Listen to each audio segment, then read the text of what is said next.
বহুদিনের প্রচলিত যে ট্যাক্স ফ্রি গাড়ি এবং প্লট আমরা নিব না, এই বিষয়ে আমরা সিদ্ধান্ত নিয়েছি এবং গতকাল এই বিষয়টিকে সমর্থন জানানো পূর্বক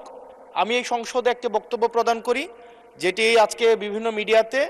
এটা একটা বিভ্রান্তি ছড়ানো হয়েছে। আমি আমার জায়গা থেকে যেই ট্যাক্স ফ্রি গাড়ি আমরা নিব না এবং প্লট এই সুবিধাটি যেটা আমরা নিব না, এই সিদ্ধান্ত সমর্থনপূর্বক আমি জানিয়েছি জেলা পরিষদের চেয়ারম্যান, উপজেলা পরিষদের চেয়ারম্যান,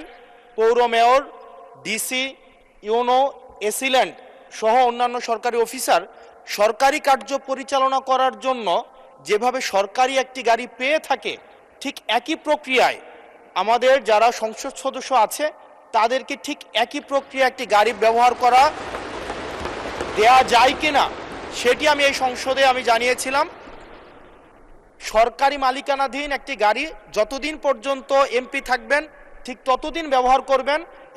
এবং সেটির জন্য কিন্তু এক্সট্রা খরচও লাগবে না, কারণ আমাদের এই সংসদ সদস্যদেরকে কিন্তু ইতিমধ্যে 70,000 টাকা কিন্তু গাড়ি মেনটেনেন্স করার জন্য দেওয়া হয়। এখন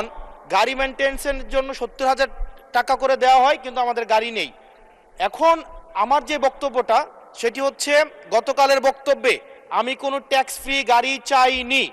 এবং ট্যাক্স ফ্রি যে প্লট এবং গাড়ির যে বিষয়টি রয়েছে সেটি অলরেডি এই সংসদের পুরো হাউস ঐক্যবদ্ধভাবে সিদ্ধান্ত নিয়েছে তারা এটি নেবে না এবং এই ত্রয়োদশ জাতীয় সংসদের প্রত্যেকটি এমপি সেটির জন্য একটি অনন্য নজির স্থাপন করেছে।